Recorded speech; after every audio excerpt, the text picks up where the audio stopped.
పార్థు గారు, ఇక నుంచి నేను ఒట్టి అమూల్యని కాదు, మిసెస్ అమూల్య పార్థు.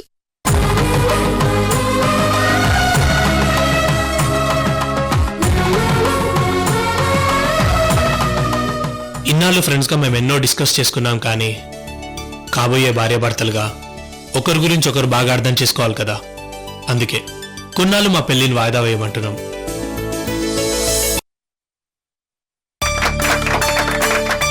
రే పార్దు, వాళ్ళ జంట మాత్రమే కాదురా, నువ్వు అమూల్య జంట కూడా ఒకరికొకరు కేక్ తినిపించుకోవాలి.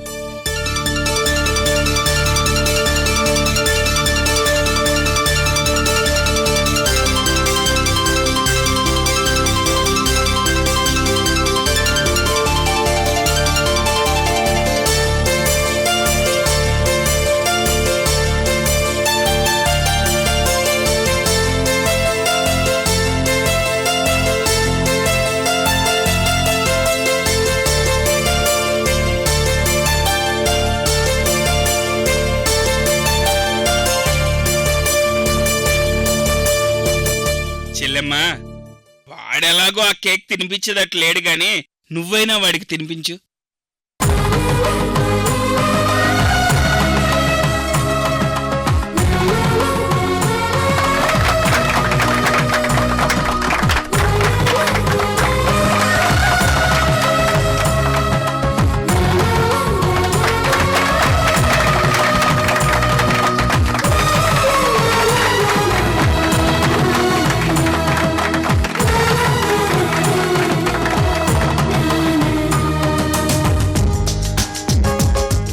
క్షణం కోసం, ఇంతటి సంతోషం కోసమేనండి ఇన్నాళ్ళు నేను వెయిట్ చేసింది. ఈ ఆనందం ఎప్పటికీ ఇలానే మన ఇంట్లో ఉండాలండి. అవునన్న పూర్ణ.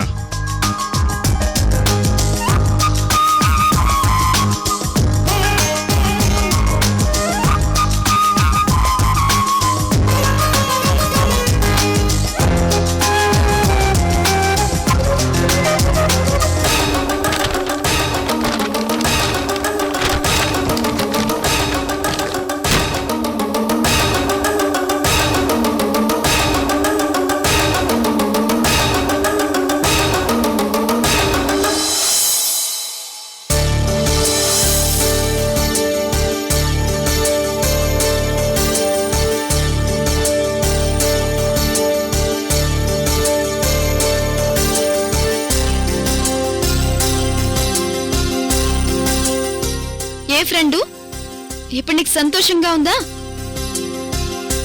అంతా నువ్వు అనుకున్నట్టే జరిగింది కదా. ఈ పెళ్లి ఆగిపోయింది, నా విడాకులు క్యాన్సిల్ చేసుకున్నాను. ఇప్పుడు నువ్వు హ్యాపీగా? పాపం పార్థు గారు ఇప్పుడు నా గురించి ఏమనుకుంటున్నారో ఏమో.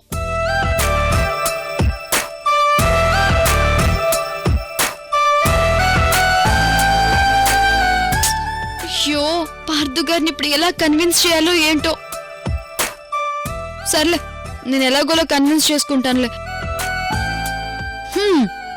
నీ విషయంలో కూడా నాకు ఏదో ఒక రోజు వస్తుంది. అప్పుడు చెప్తా ఫ్రెండు నీ పని.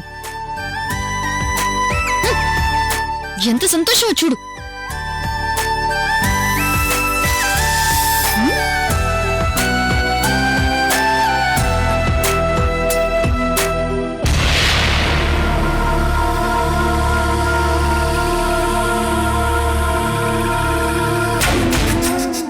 అయ్యో, బ్యాగ్ జిప్పేయలేదా?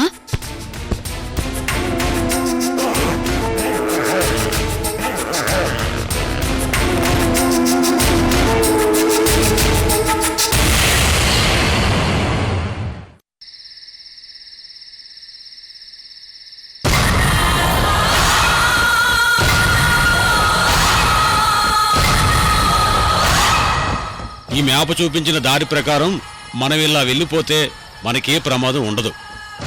అలా కాదని ఈ రూట్ దగ్గరని వెళితే అక్కడే ఇరుక్కుపోతాం. బాబు, ఇప్పుడు ఈ మ్యాప్ లేకపోతే మనం ఎటు వెళ్ళలేమా? అవును, వెళ్ళలేం. వెనక్కి వెళ్ళవలసిందే. ఇది చాలా ముఖ్యమైన మ్యాప్.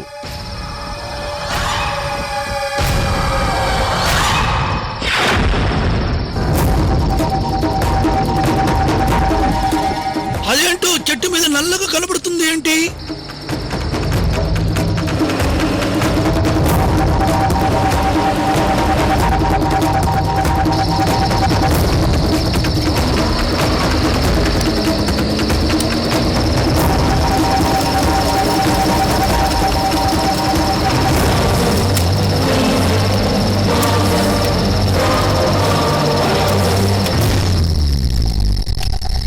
నిప్పు నిప్పు నిప్పు అయ్యో నిప్పు అయ్యో నిప్పు నిప్పు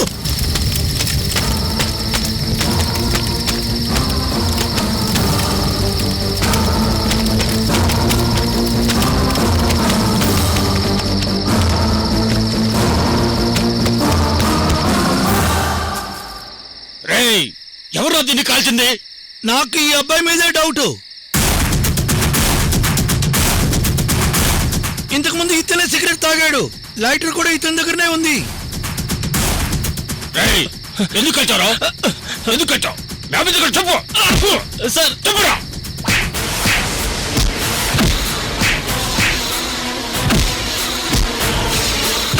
సార్ ఆపండి సార్, నేను చెప్పేది వినండి సార్. ఆపండి సార్, చెప్పురా సార్, నేను చెప్పేది వినండి సార్. ఆపండి సార్, సార్ ఆపండి సార్. మేమెందుకు అలాంటి పని చేస్తామనుకుంటున్నారు సార్? మ్యాప్ పోతే బంగారంలో మాకు వాటర్ రాదు. అలాంటి పిచ్చి పని మేమెందుకు చేస్తాం సార్? సార్ సార్ అదిగోండి సార్, పారిపోతున్నాడు. మ్యాప్ ని వాడే కాల్ చేసి ఉంటాడు సార్. పదండి, వాడిని పట్టుకుందాం, పదండి.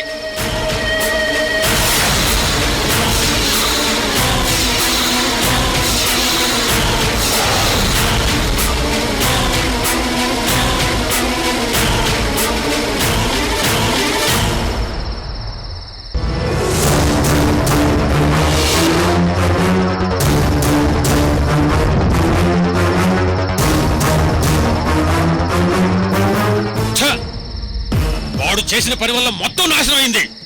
అందుకే సార్ తెలిసి తెలియని ఇలాంటి వాళ్ళని మనతో పాటు తీసుకురాకూడదు. దారిని పోయేవాడిని తీసుకొచ్చారు. ఇప్పుడు వాడే మన అందరి జీవితాలకు దొరికే మంచి దారిని చేర్పేశాడు. రేయ్, నా కలను నాశనం చేసిన నిన్ను వదలను.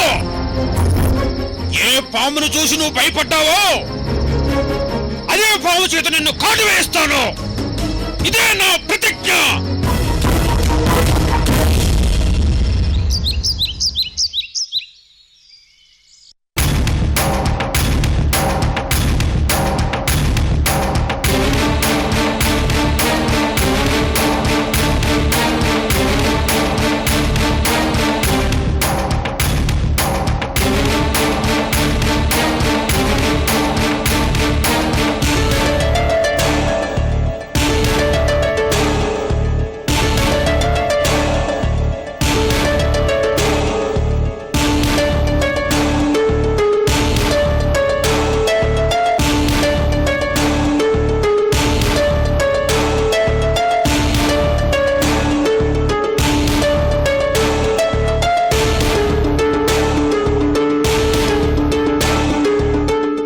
ఏంటమూల్య, అలా తలదించుకుని నా వైపే భయంగా చూస్తున్నా?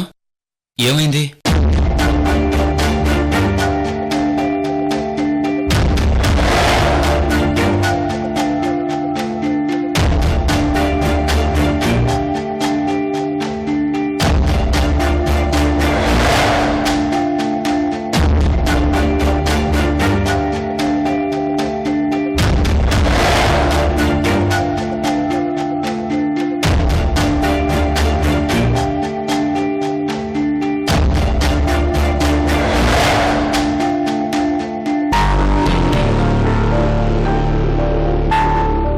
ఎందుకిది? ఎందుకు?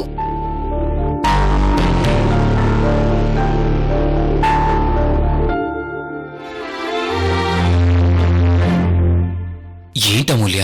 నన్ను కొట్టండి పార్థు గారు. మీ విషయంలో నేను చేసిన తప్పుకి ఇది చాలా చిన్న శిక్ష. కానీ బుద్ధి రావాలి. కొట్టండి.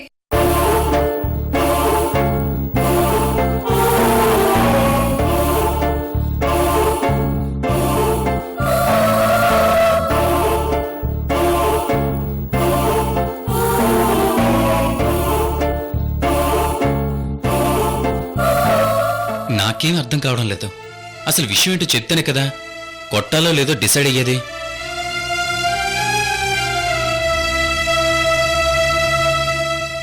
మీరిచ్చిన అవకాశాన్ని నా స్వార్థం కోసం వాడుకున్నందుకు,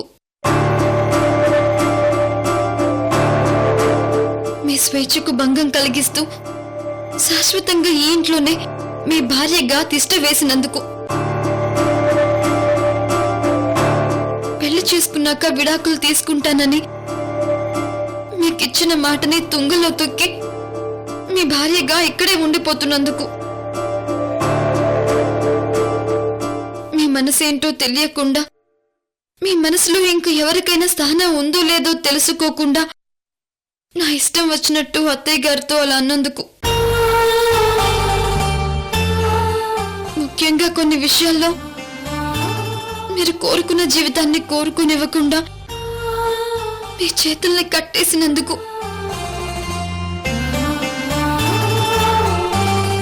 నన్ను శిక్షించండి.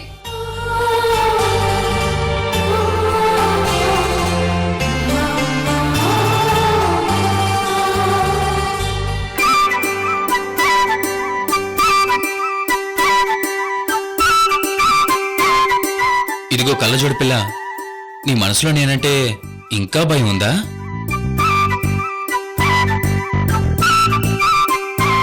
ఓకే ఓకే, నేను అటు అడుగుతాను చెప్పు.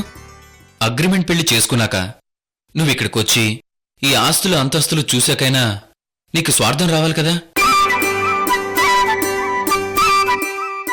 ఇలాంటి వాడిని వదలకూడదు, ఏదో ఒక విధంగా సెటిల్ అయిపోవాలని అనుకోవాలి కదా. మరి నీలో అది లేదే. పైగా నా జీవితం బాగుండాలని నాకు వేరే పెళ్లి చేయాలని చూసావు. మనిషి అన్నాక కొంచెమైనా సెల్ఫిష్నెస్ ఉండాలి కదా. మీకొక విషయం చెప్తాను, వింటారా పార్థు గారు? చెప్పు. ఆడదాని స్వార్థం ఇంటిని బాగు చేయాలట, మగవాడి స్వార్థం ఊరిని బాగు చేయాలట. తన ఇల్లు రామమయం అవ్వాలని ఆ కమల తన భర్త కంచెల గోపన్నని రామదాస్ అవ్వడానికి ప్రేరణ అయ్యింది. అయోధ్య రామయ్య తన ఊరు భద్రాద్రి రామయ్యగా అవ్వాలని తానేషా డబ్బుతో గుడి కట్టి భద్రాచలం అనే ఊరిని చరిత్రకెక్కించాడు రామదాసు. నాలో కూడా అలాంటి స్వార్థమే ఉంటుంది, కానీ వేరే స్వార్థం ఉండదు పార్థు గారు.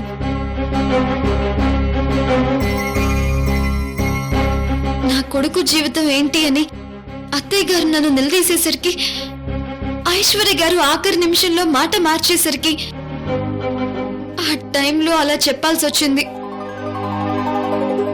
సరే, ఇప్పుడేమంటావు? మీరు కోపంగా నన్ను తిట్టనంటే మీకొక మాట చెప్తానండి. తిట్టంలే, చెప్పు. అది అది మనం మళ్ళీ అగ్రిమెంట్ చేసుకుందాం.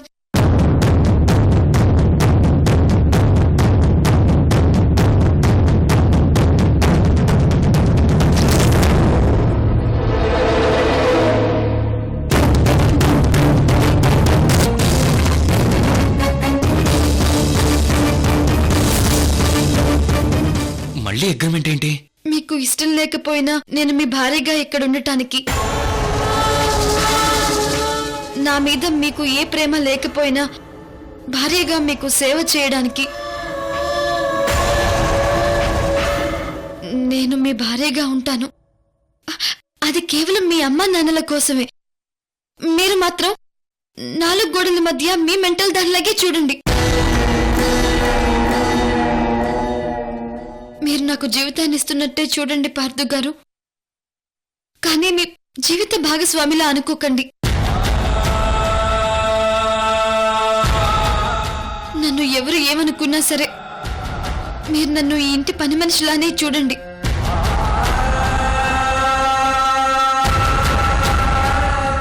ఒక భార్యకి భర్త మీద ఏ అధికారాలున్నాయో మీ విషయంలో అవేవి నాకొద్దండి. అసలు నాకు మీ మీద ఏ పెత్తనం వద్దు.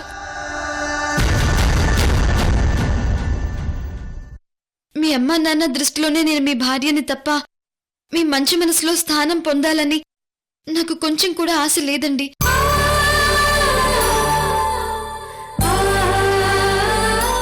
కాబట్టి ఈ ఒప్పందానికి మీరు ఓకే అంటేనే నేను ఉంటాను. లేకపోతే లేకపోతే రాముడు సీతను అడవులకు పంపినట్టు నిన్ను పంపమంటావు అంతే కదా? అంతేనండి. ఇప్పుడు బెత్తం తీసుకొని నా చేతి మీద కొడితే అగ్రిమెంట్ మీకు ఇష్టం లేదనుకుంటాను. కొట్టకపోతే అగ్రిమెంట్ మీకు ఇష్టం ఉన్నట్టు.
ఓకే, నువ్వు చెప్పినట్టే నాకు ఈ డీల్ ఓకే.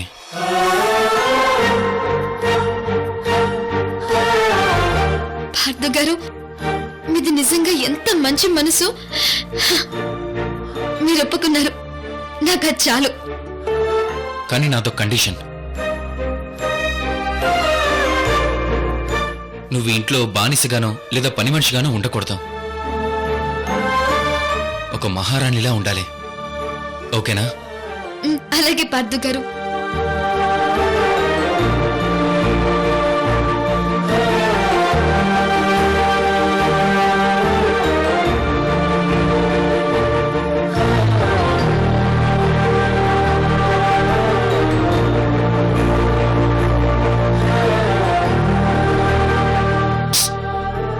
ఏంటమూల్య అయితే కథ మళ్ళీ మొదటికొచ్చిందే. నువ్వేమో మళ్ళీ నన్ను దేవుళ్ళ చూస్తున్నా. నేను మళ్ళీ నా ప్రేమ నువ్వు ఎప్పుడు తెలుసుకుంటావా అని ఎదురు చూస్తున్నాను. దీనికి ఇంక వేరే పరిష్కారం లేదా?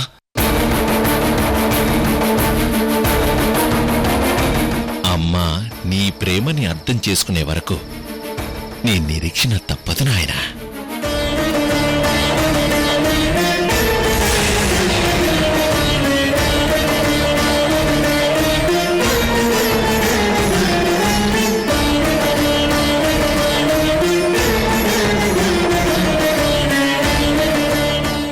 స్వామి, ఈ ప్రపంచంలో దేనికైనా రెమెడీ ఉంటుందే. నా ప్రేమకి ఏ రెమెడీ లేదా?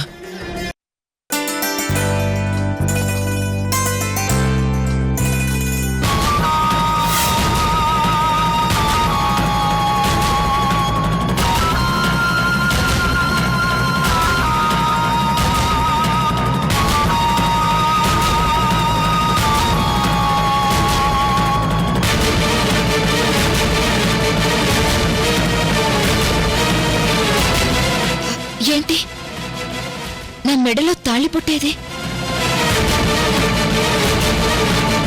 నేను ప్రేమిస్తుంది ఉదయ్నే, పార్థుని కాదు. రాత్రే కదా పార్థుతో నాకు పెళ్ళైంది.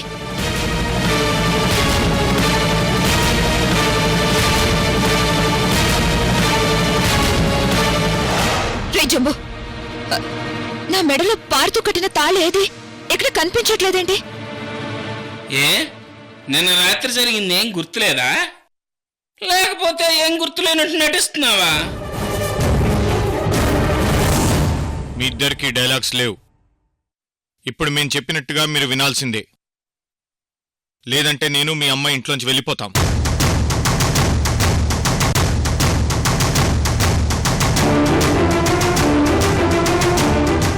ఏంటి మావయ్య గారు, మీరేం మాట్లాడుతున్నారో మీకు అర్థమవుతుందా? మీరు అర్థం చేసుకోవాలని ఆయన అలా మాట్లాడుతున్నారు. ముందు ఆయన చెప్పేది జాగ్రత్తగా వినండి.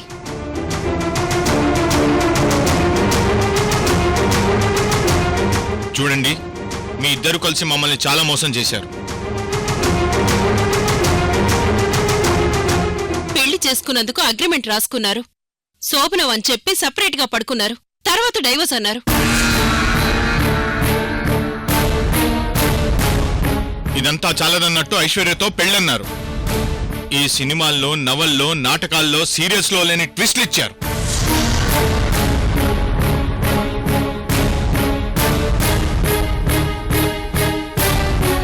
ఇక ఏ ట్విస్ట్లు భరించే ఓపిక మాకు లేదు. మీ ఇద్దరి మధ్య ప్రేమ పుట్టిందో లేదో మాకు అనవసరం. మాకు కావాల్సింది ఒక్కటే.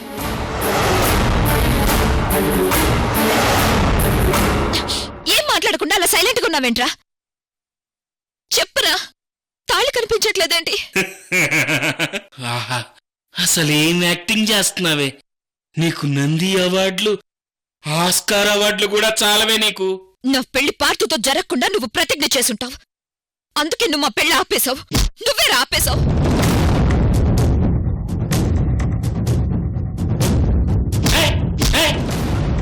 నా కాలర్ పట్టుకునే ముందు నా పర్సనాలిటీ గురించి ఆలోచించు.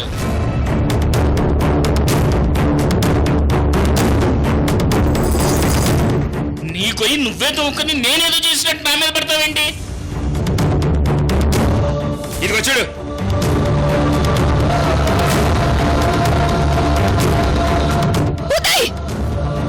నాకు మనవడు కావాలి. నాకు మనవరాలు కావాలి.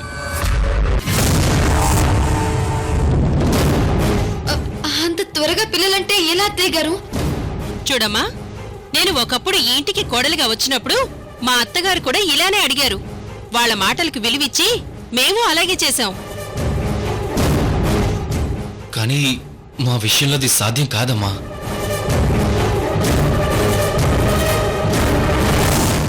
పార్దుతో నా పెళ్లి ఆగిపోవడానికి అమూల్య కారణం. పార్దుని నాకిచ్చి పెళ్లి చేస్తున్నట్టు నటించి నా పెళ్లి ఆగిపోవడానికి ఇలా ప్లాన్ చేసింది. నిన్ను పడి చేస్తాను.